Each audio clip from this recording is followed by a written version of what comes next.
Good morning, everyone. I want to thank everybody for joining us today for Laboratory Talks. This is our second part in a two-part series, and today we're going to be focusing on the value of surrogate powder testing. Before we get started, I want to just talk about a few important facts for today.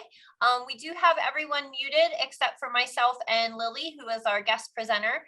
And then we do have the chat box open. So if you do have questions or comments about anything that we're putting up on the screen, or you have a question specifically for one of our two companies, please feel free to throw that into the chat box. We'll be checking that at the conclusion of the presentation today, which should take about 25 minutes. We are live recording this, and we will be sending out recordings after we've concluded our webinars for the week. And in addition to that, we'll also be sending out a survey. I really encourage you to fill the survey out. It's how we determine what the next content is going to be for the upcoming webinar. If there's something about the webinar you viewed that you feel there was some more explanation needed, we can reach out to you and follow up. Or if you have a specific containment need, you can use that survey to get a hold of us, and we'll put you in touch with the proper folks at Flow Sciences. And if you're looking for surrogate powder testing, we'll get you in touch with SafeBridge. So we're going to get started on today's presentation. And the one thing I've really learned working in this industry for over 10 years is that partnerships and relationships with everyone in the industry is really, really important. So Flow Sciences is obviously a containment solution manufacturing company. If you've participated in our webinars before, we've looked at our standard products. Our last webinar, we looked at our laboratory capabilities. But it's important that we're working with everyone in the industry, whether it's an original equipment manufacturer, it's industrial hygiene affiliates, to ensure that we're being able to provide you with full service and recommendations for every aspect of your process and your need. And today we are very fortunate to have Lillian Fry join us from SafeBridge Consultants.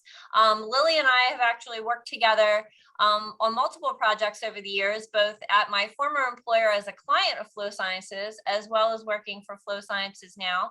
So we're excited to have her here so she can share with you SafeBridge's capabilities and the importance of surrogate powder testing.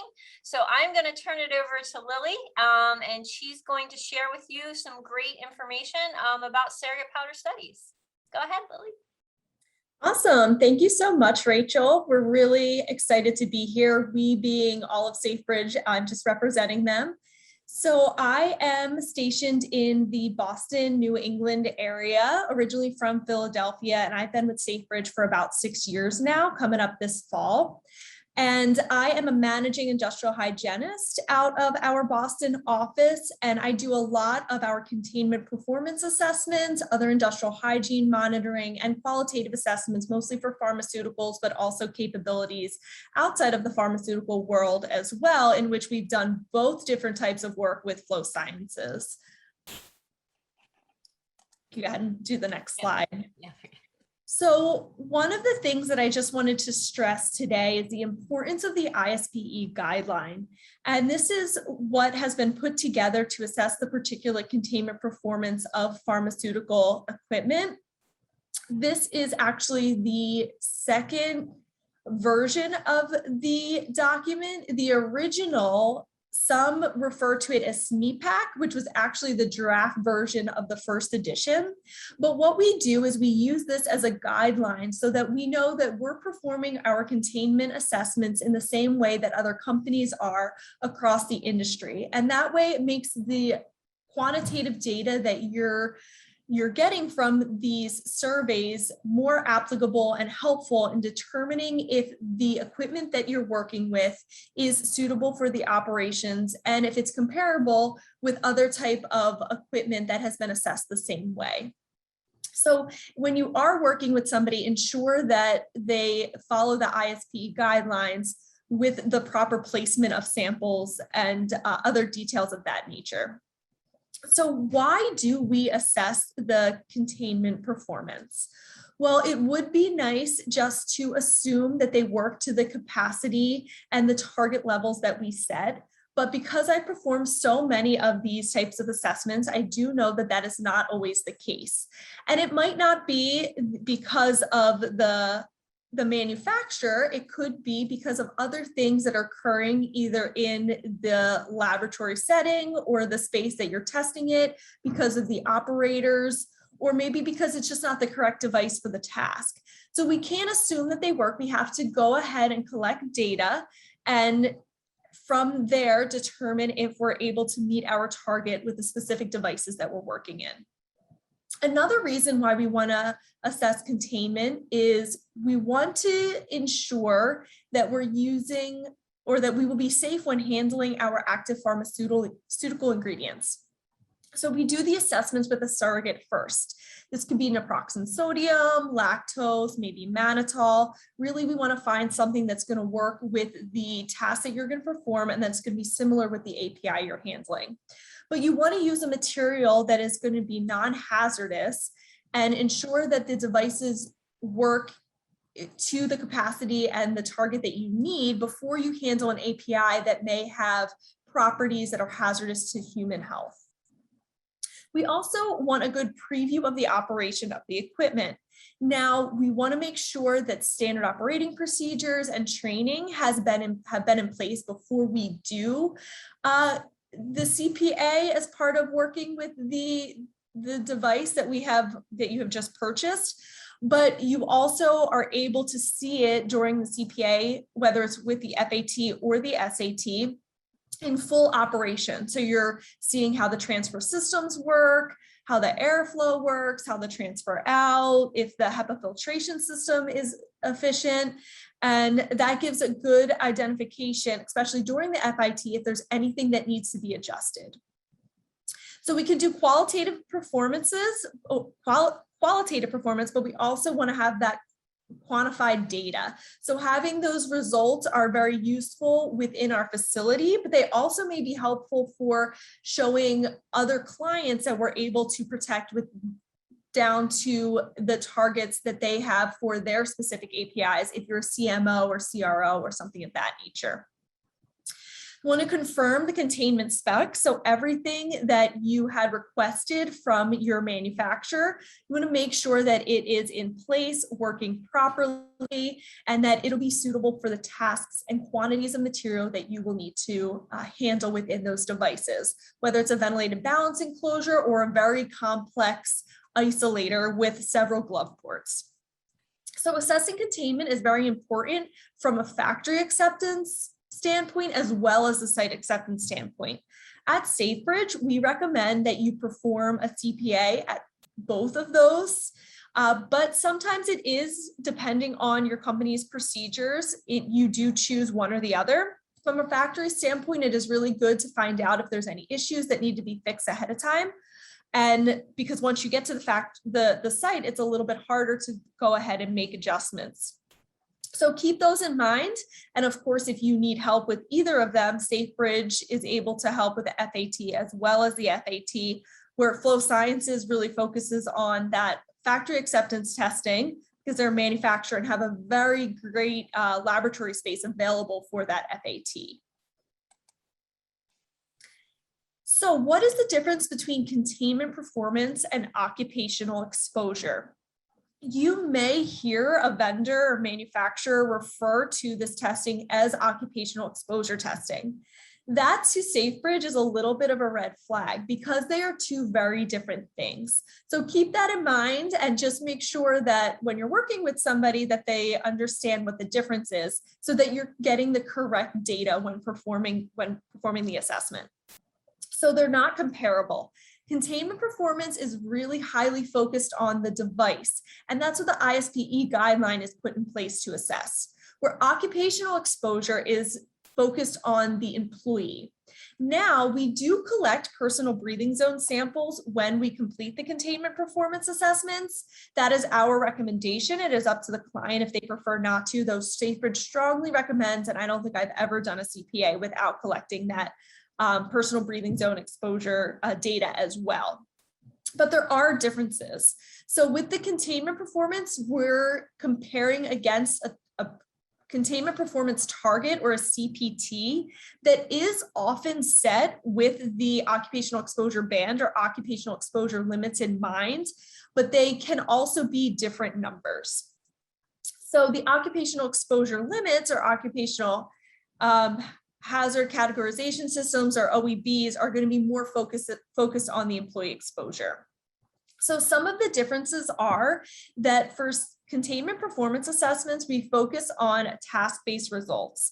For occupational exposure limits, you would often calculate out to an 8-hour time-weighted average because that's how OELs are set. But for containment performance, we're going to focus on that task base, and those results that we obtain are the results that we're going to supply without any calculation out, because there are different factors that can occur during the testing that you want to make sure you're focused on keeping those values below your CPT in a task that takes maybe only 30 minutes, maybe only 2 hours, instead of diluting those basically down to an 8-hour calculated average. So finally, how can we help here at SafeBridge? Well, we're the industry experts in potent compound handling. Any of you on the call who may work in the pharmaceutical industry probably have heard of SafeBridge before and may have worked with us. We have toxicologists, industrial hygienes, and also an analytical laboratory that we use to analyze the samples that we collect during our CPAs and FATs as well as SATs. We can perform the CPA, and we also can help flow sciences observe if you need a certified industrial hygienist to do that for you. We are available to observe and take notes and provide recommendations based on the performance of the device and the individuals as well, to give you recommendations for improving your process. So we're also available to help with the site acceptance test at your facility, and that is performed in conjunction with the FAT. Another thing we can help with doing is assist with establishing a CPT. As I mentioned before, the CPT is not the same as an OEL. So if you're working with multiple different materials inside of that device, if that's your intent, you may want to find a number with multiple safety factors in place so that you're able to protect employees when accounting for all of those different types of compounds that you may be working. It has been a pleasure sharing a few slides with you today, and I will be on the webinar for the remainder of the time, so I can take any questions along with Rachel at the end of the webinar if you have anything specifically for SafeBridge. Thank you, and I'll hand it back over to you, Rachel. Thank you, Lily. We appreciate you joining us and being on the webinar today. Lily will be joining us for all 3 of the webinars, and like she said, she'll be on at the end for any comments or questions you may have. So again, utilize the chat box, put any comments and questions you may have, and we'll get to those when we conclude our presentation.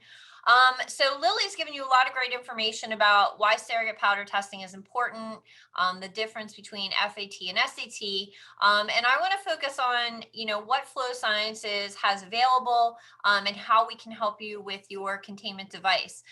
It's really important that when you customize a containment device, that you evaluate, is surrogate powder testing the right option? And we will recommend almost in every case that we think that's what you should do. Obviously, we stand behind our product and the containment that it provides, but the product is designed around the process that you described to us.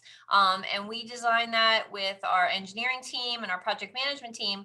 But it's really important that for you as a client that you evaluate that at the conclusion of the manufacturing process, and you consider doing a factory acceptance test, or in addition to site acceptance testing, or one or the other, to evaluate that process. And we're going to take into account during the design, as well as designing the surrogate powder study, the quantity of the material that you're going to be working with, the nature of that material, as well as how long does that process take?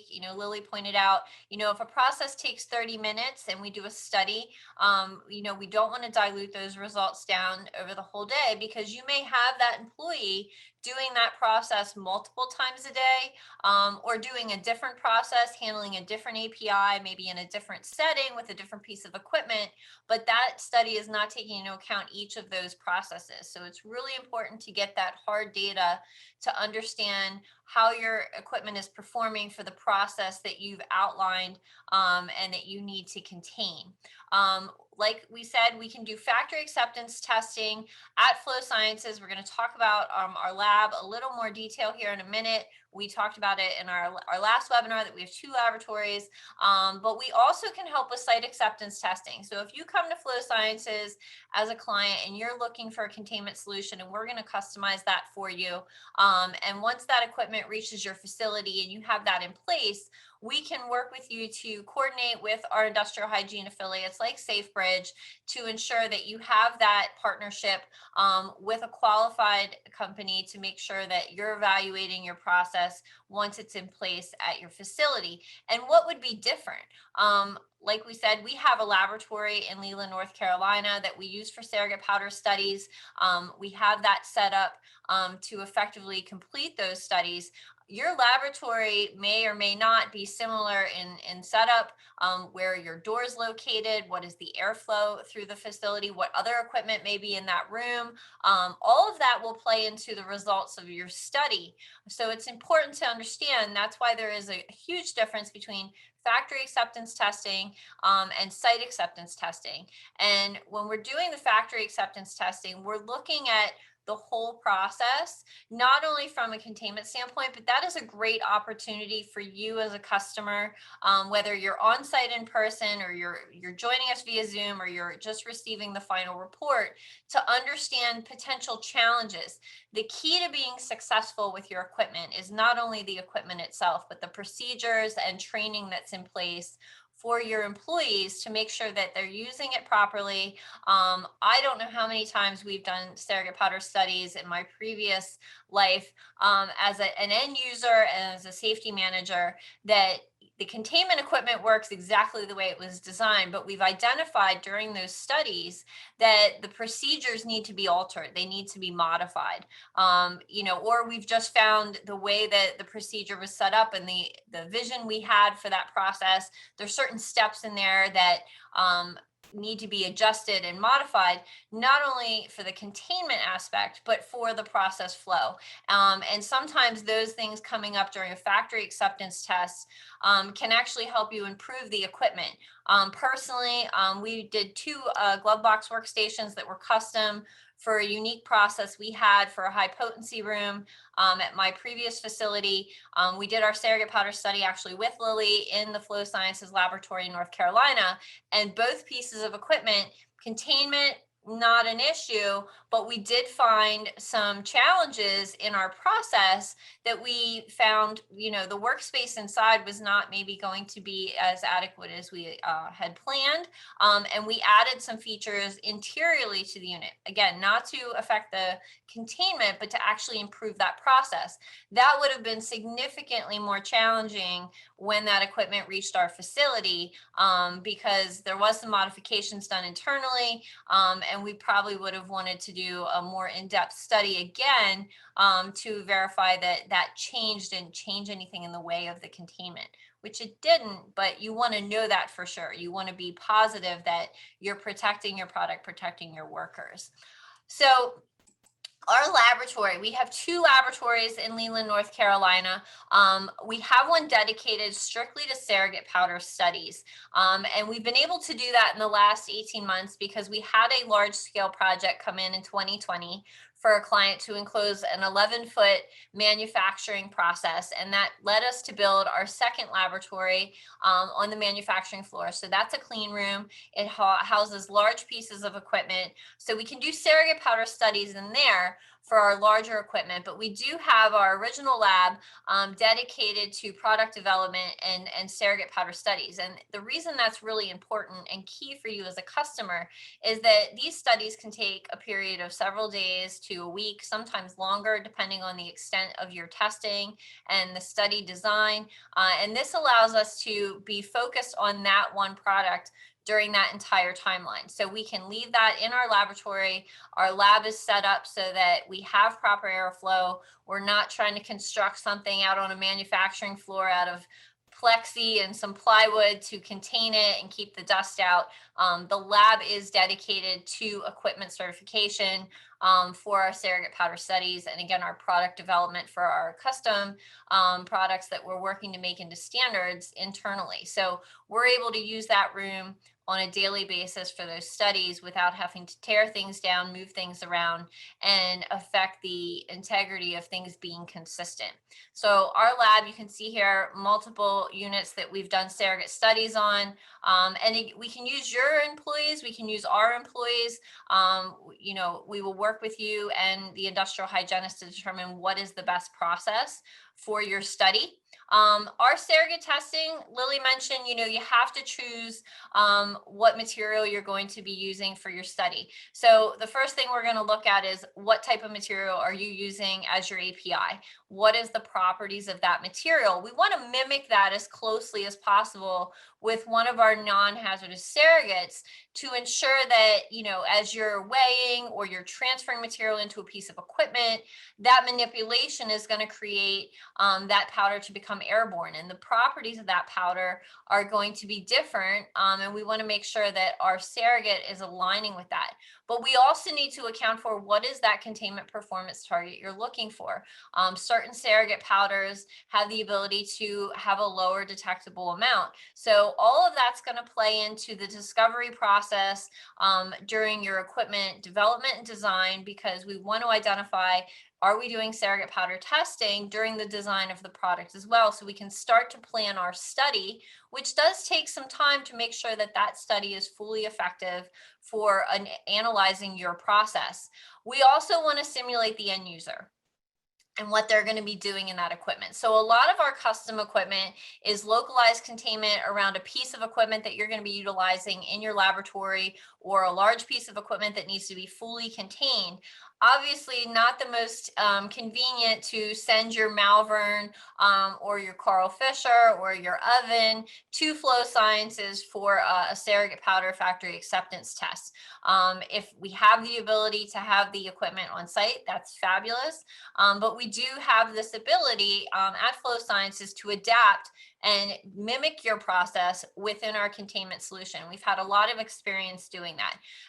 We talked in webinar part 1 that we can do mock-ups. So we can build basically a mock-up of the equipment so that we can mimic where that entry point of material is that we have to contain, and we can utilize that during your surrogate study to move the material from the container it's potentially coming out of into your equipment opening. If that's not feasible, or we find that that's, you know, too complex for your process and your process is a little simpler, we may just mimic the height of the material movement. You know, we may have a stand in the equipment, we might be moving material out of a container similar to what you're going to be working with, whether it's a hard plastic container or a bag system, whatever that powder transfer device is that we're moving material out of, and then into something that's, again, similar in size, shape, height, dimension, the location within the equipment, so that we're sure, again, is that containment sufficient for that process. We want to mimic the quantity you're going to be using. So if you're using a bulk quantity and we've designed a bulk unit, we want to get as close to possible to that bulk container size to ensure that we are identifying and mimicking your process as closely as possible. Now, sometimes I know we don't always know what the process looks like. I personally have experience with this. We needed an unpacking unit for potential shipped APIs that were very high potency, and we couldn't always control the packing requirements, and we wanted to make sure what could be the worst case scenario for this process, and we would mimic that. So if you're not 100% sure on, you know, every piece of your process, maybe it's in development itself at your site, you're working with us to design equipment at the same time. We know that happens every day in this industry, that we have to adapt and adjust. And sometimes that equipment arrives on site, that process has changed, and now you're, again, adapting and adjusting. So we want to mimic as closely as possible. And if we don't have all the details, what could be the potential, you know, most risky situation that you would have to perform in your containment equipment, and we would mimic that. So we want to make sure that we're talking through all of that. And then we also need to identify what are we looking at for part of this process? Lily mentioned, every study she's done, you want to do the breathing zone. We would obviously support and recommend that as well. In addition to all the concern points for the equipment, if you have a transfer port, maybe you have a larger opening on the front where a piece of equipment is only partially contained in the unit, you would want to be looking at that aspect. If you have waste disposal, whether it's a double bagged waste chute, or you're using one of Flow Science's unique equipment solutions, which is a continuous liner, you want to evaluate that risk point. So you want to look at the whole process, yes, but it's really important if that study comes back and there's any risk point that's a concern, being able to identify clearly where did that risk come from. That avoids having to do a second study and break that down into multiple sections. So you can still do your background, maybe various points in the room, the entire process, but you may find additional samples for certain parts of the process are going to be critical in identifying that's a high risk step, and is that where we need to make maybe a procedural change. Again, I've been through this as a client, and we've made those changes. We've gotten a result not that wasn't outside of what we were looking for, but was a little too close to that containment performance target line, that if we had an operator that was different from the one that performed the study, there was any kind of variance in the way it was done, if we had it in our laboratory setting, there was a potential risk. We made some procedural changes to ensure that we eliminated or reduced that risk by adding some steps or modifying the step process. So really important in how we perform that study, and making sure we're having good conversations and getting all the information so we can design a study that works for you. So that's our discovery process. So we go through discovery when we're working on a custom containment solution for you by asking you questions about your process, the level of containment you're looking for, if we're working on a piece of equipment that we're trying to contain portions of or the entire equipment.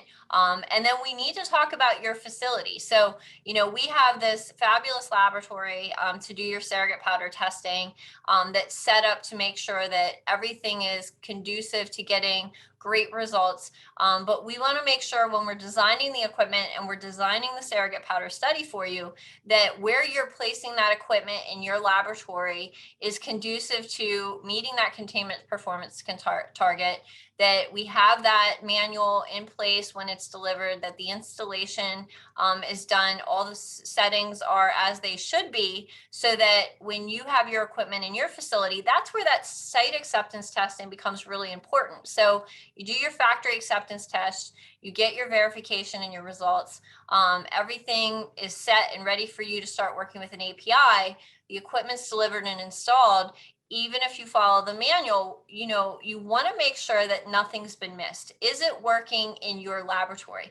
Like Lily said, a lot of times it's not an equipment concern with a surrogate powder study. It's a process flow, or it could be the facility itself. And again, making sure we're talking about all that, especially when we're designing a surrogate powder study, so that when you have your equipment installed in your laboratory, it's functioning in the way it did in our laboratory, because the setup is accurate and correct.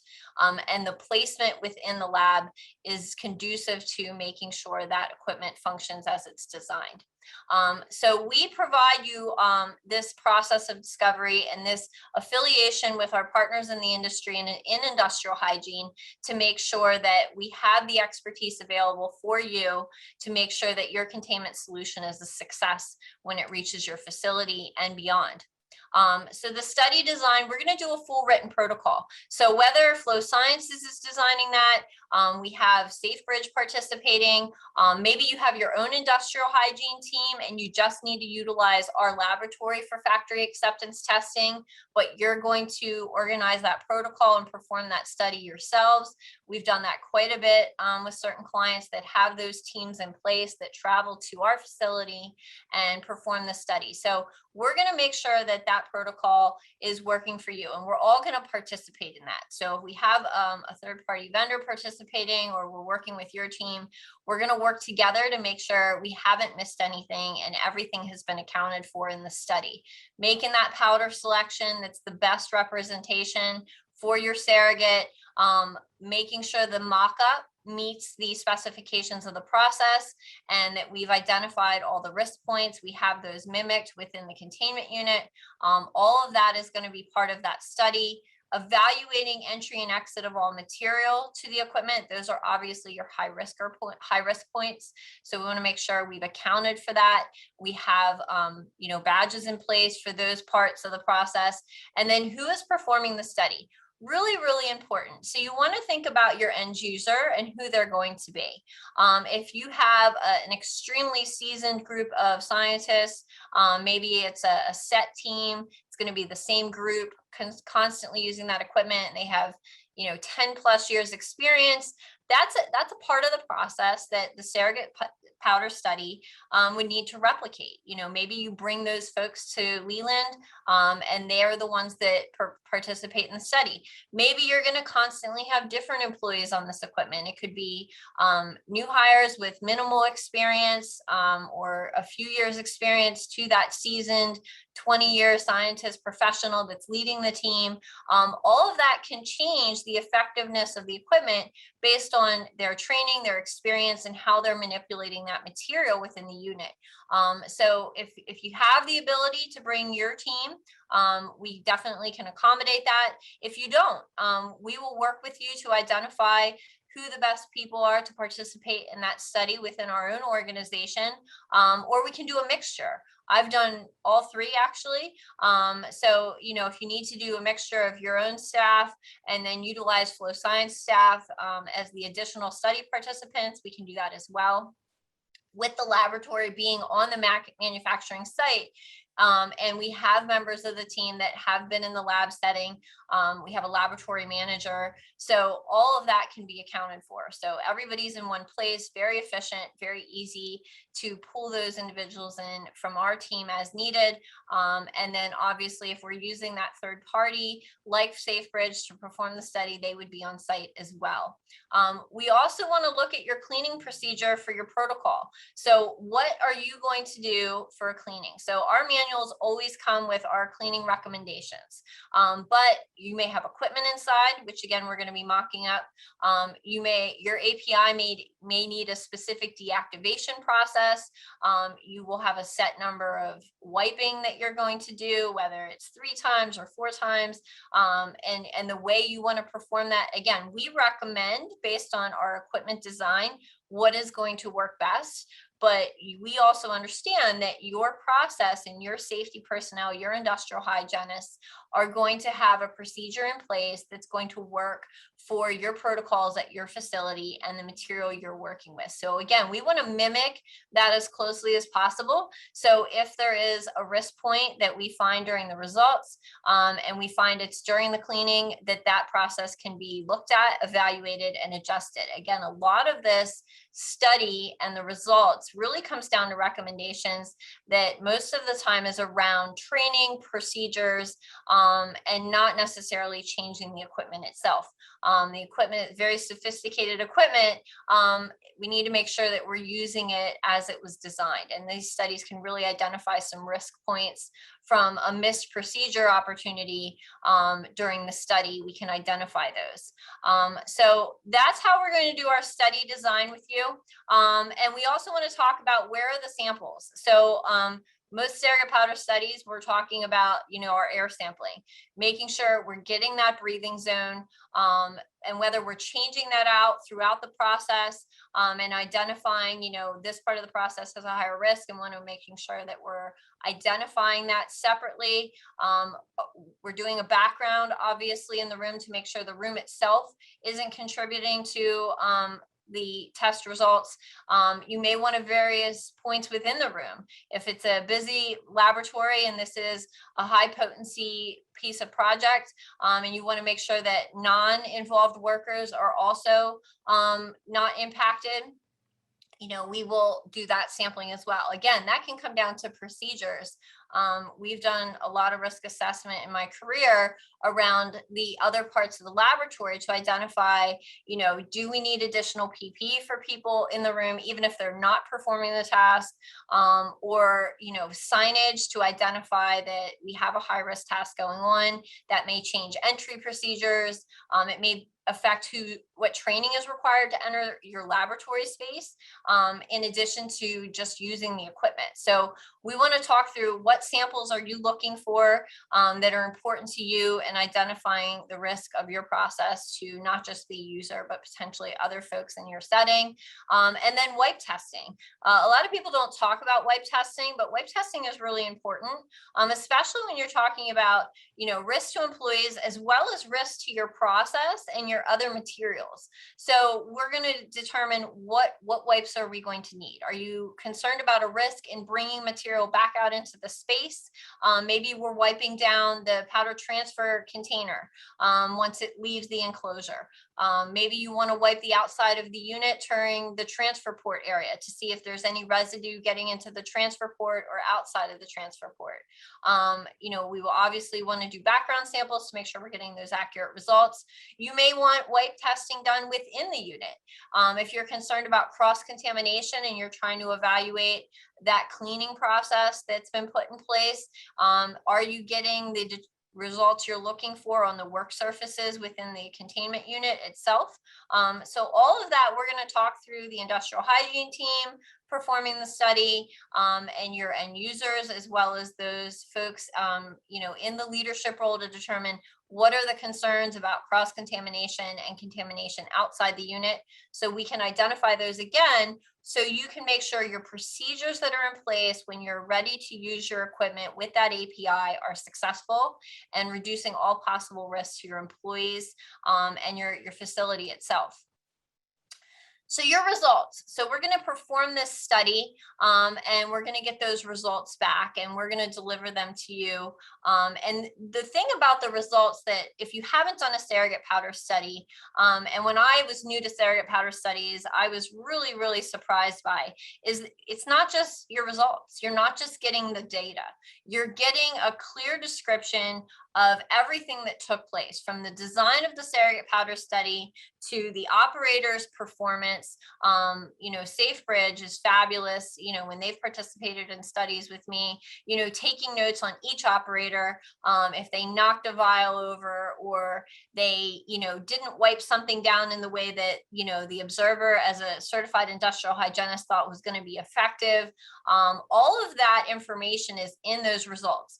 And if the results, even if the containment study is 100% and you're like, this containment device is working the way it's supposed to, they still always make recommendations. We had a containment study once that we had one point, one badge that was outside of the scope, and because of the quantity of participants, we had to have that as a flag of, seems to be everything's okay, but this is a concern, and some really great feedback from SafeBridge about what they thought caused that to happen based on their observations of the process and that particular study participant. And they recommended, when you get this unit back to your facility, although containment seems to be effectively working, we recommend you do a site acceptance test with more of your staff that's going to use it, and evaluate, was this a one-off, or is this a potential concern from a employee practice? We did that. We performed a site acceptance test, and we actually found, that was a point of concern. We didn't have to change anything with the equipment, but we did change our procedures. Again, not drastically, but we made changes to the removal of material from the equipment. That was our concern point. Updated what we did in those steps.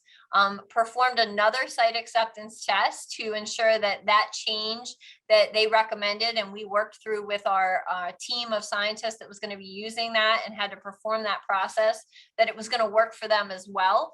And our final study, we looked at it, and we were where we wanted to be. We were comfortable that the risk was reduced, that the likelihood of any potential exposure to our facility and our workers was practically eliminated, all with just literally an extra step at the end of the process, not related to the process itself, actually wasn't related to cleaning either, but it was just the way we removed that material from the unit made all the difference in the world. And SafeBridge and their input was critical in that, because we were standing there thinking, like, what did we do wrong? what is not working? Everybody looked like they did a really great job. We didn't have any catastrophic issues during the process. Everybody was a seasoned analyst, so it wasn't like we had new individuals. We had experienced scientists on this process. So from our standpoint of working in that laboratory every day, we weren't seeing where the issue was. And it was SafeBridge that said, I think you should add this step and redo your study. I think that's going to solve your concern. And we did, and that's exactly what happened. So the results are not just about getting you numbers. Obviously, the numbers are what you're looking for, but the results are really about giving you the numbers, and then if anything needs to be adjusted, again, typically it's the procedure. It could be training, additional training in the way the procedure is performed. But that information is what really is the win out of doing a surrogate powder study, is you're getting those experts looking at your process from the outside with their knowledge of this industry and of the risks and what can be leading to the potential concerns, and they're solving that for you. And that's invaluable. It really takes not the responsibility, because it's your responsibility to choose to do a study, but it really takes the weight of trying to solve any potential risk points from you and giving you a partner that's helping you do that. So it eliminates a lot of trial and error, and the need to keep trying new things and doing another study. It's great when you have those experts giving you those results, looking at the whole process, the nature of the material, the operator, the location of your process within the unit. We've had things where, it should be more towards the left side or the right side, depending on the airflow. In your mind, you have a process and you've maybe done it before in a different piece of equipment, and it was always, this flow. And in the unit we've designed for you, maybe we've identified through the study that we need to adjust that. So those results are really critical in making you successful with your product. And we encourage you to perform factory acceptance testing on your custom units, to do site acceptance testing as well. Again, making sure that that equipment went into your facility in the right location, in the right way, everything was set up properly, and that your team is now utilizing it for that process, and you're getting similar or comparable results to what we got in the facility before it left for factory acceptance testing. So the goal of surrogate powder studies is making sure you have a successful process in a successful containment device, and utilizing those experts in the industry that we've developed and maintained relationships with, so that those resources are readily available to you when you come to Flow Sciences, that we can get you in contact with those individuals that are experts, and help us and you work through your process and make sure you're being successful before you start working with API powders. Or if you have equipment in place, maybe you have a Flow Science glove box that you purchased 2 years ago, and you're going to utilize that for a new process now. Reaching out to us, letting us know, hey, we're going to be changing the purpose of this equipment. This is our new process. We would like to do an updated surrogate powder study at our facility. We will get you in touch with the right folks to do that. We will participate in whatever capacity is appropriate to get that study designed for you and help you move into that new process that you need to do in your facility. So it's not just about getting you the equipment shipped to your door and being done. Like we always say, it's important that Flow Sciences has that relationship with you, so we can support you through your changes at your facility, because our industry is constantly changing. We need to be prepared to adapt, but we still need to make sure we're protecting our workers, protecting our product, and we want to make sure you have all the tools to do that. So I'm going to get Lily back here so she can participate in the questions. I know we have a few, so let me get her back up here.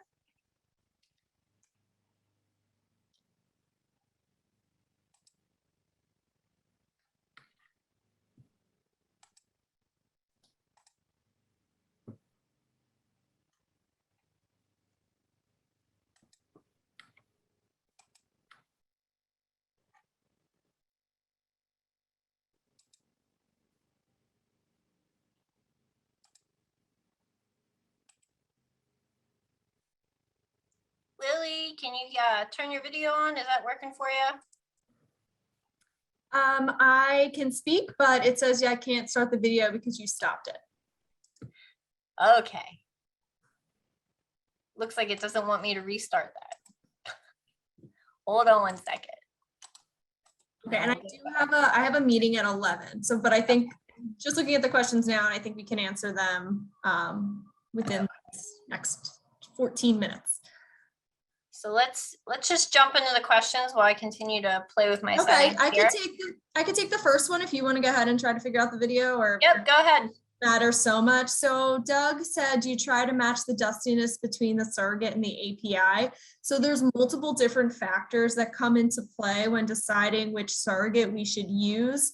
One, yes, we want to consider the dustiness. So naproxen sodium tends to be the dustiest of the surrogates that we have available. So we will tend to go that way, but we do, if you have specific information on the details of particulate size, we can look into that and compare it to the specs we have with the ISPE guideline and also with different manufacturers in order to, match with the best surrogate. What also comes into play is the limit of quantitation. So our methods for naproxen sodium are 10-fold lower, maybe even 100-fold lower than the lactose and mannitol. So that's often a reason why we go with a specific one. And another thing that often strays us away from the naproxen sodium, which is technically an API, is some manufacturing facilities. It's a lot harder to bring in an API to their facility versus a lactose or a mannitol or other excipients. So they'll steer more towards the lactose or the mannitol because of all the hoops and loops you have to go through in order to work with another API inside of their manufacturing suite. So yes, dustiness is considered, but we also have other things that come into play. So it's a discussion that we do have in the proposal planning stages in order to determine what the best surrogate is for you. Awesome. Lily, do you want to address post-original site acceptance testing? Do you guys have a recommendation at SafeBridge about how frequent you should repeat those? Oh, sure. Sorry, Mark. I did not mean to skip that one. So we don't have a specific, 1 year, 2 year, 3 year, 5 year type of thing, but we can work with each individual client and take a look at your industrial hygiene sampling plan in order to determine what the best frequency would be for you. What we're often going to say is that definitely if you change the task or if you change the quantity, like to increase it, you want to put that more as a priority. If it's staying pretty consistent, you might want to take a look at it every 2-3 years, but make sure that you're also addressing other priority tasks first. So really having a robust industrial hygiene program and monitoring plan is going to help with determining the frequencies for repeating the SATs or the CPAs, I guess. Awesome. And then Mike and Lynn, we had a question about how to pick a surrogate powder. I know Lily, addressed, concerns about your facility and not being able to bring certain things in for site acceptance testing. But choosing the powder, especially if you're doing factory acceptance testing with Flow Sciences, is we want to make sure that one, what is the containment performance target we're looking for so that we're choosing a powder that we can get to those limits. And then the next step is what is going to mimic the powder material, that the properties of the material that you're using. So if you're using something that's granular, us using something that's very light and fluffy is probably not the best representation. So it's a joint discussion about your method, the quantity that you're using, the properties of the powder, but also that detection limit. So we want to make sure we're able to get where you need to be, but we also are mimicking your powder's properties. Is there anything you wanted to add to that, Lily? No, I think because I also touched on some of the other reasoning in Doug's question. So unless Mike has any, or Mike or Lynn have any further questions that they need answered, I think we pretty much captured that. And then the last one right now is, what are the pass-fail limits that we use for wipe testing? Did you want to touch on that? Sure. Yeah. So that's a tough one because there's not really a straight answer. One, if you happen to have an acceptable surface limit or other surface limit that has already been determined, well, that's quantifiable. So we definitely can compare it to those limits. When you do not have a limit, it's really a discussion that we have ahead of time with the client to determine, what we're trying to figure out from our surface sampling. Often falls into more of a qualitative type of standpoint. So we'll do some pre-sampling and post-sampling. And in those circumstances, we're more making a comparison of what the clean enclosure was versus what has now happened after it has been contaminated and clean to see if we're able to get back down to those low levels. And it is easy to see if there's a 10-fold, 100-fold, 1,000, or if there's a couple, couple surface sample locations that are standing out as having high results. So that's why it's also really important to have a industrial hygienist or an EH&S professional or somebody else who's, trained in hazard assessment and task observation, review the procedures or the tasks as you're cleaning and doing other manipulations with the material so that they can identify why we may have higher results in certain surface locations than others, because it is more qualitative assessment with those white sample results, unless you do have a quantitative limit that you're comparing to. So there's not really a pass fail unless you, the client, have a protocol in place, or if you want to have SafeBridge help you develop a surface banding system, we could also do something like that as well in order to give you a more distinct pass fail for those surface samples. Awesome. So it doesn't look like we have any more questions. So I want to thank everyone for participating. I really want to thank Lily and SafeBridge consultants for joining us today and helping us out with their expertise on this topic. We always want to make sure we're giving you guys the best information so you can make the best decision about what's appropriate for your custom unit and what testing you would like to see performed. So I will let us all go today. Please reach out to us on our website if you do have a containment need. You can also check out SafeBridge's website if you're looking for a site acceptance test. If you can't locate them for some reason, you can still get a hold of us and we will put you in touch with them. So I want to thank everybody today. Again, the survey and the recording will be out once we conclude our webinars for the week. So look for that. You can share that. If you want to let your coworkers know, you can also download our webinar on our website. So all of our previous webinars are on there. If you missed the part 1 about the capabilities of the Flow Sciences Laboratory outside of just surrogate powder testing, you can check that out on our website from last month and see what else our labs are capable of and getting some more details there. So thank you all. We hope to see you at our next webinar. We'll be announcing that shortly and the registration will open up. It's going to be about one of our new products. So that's our little hint for now, but we'll have one in September on one of our new releases that we just put out this summer for a new standard product. So thank you again. Have a great day. Thank you, Lily. And we'll see everybody soon in a new webinar. Thank you. Thank you.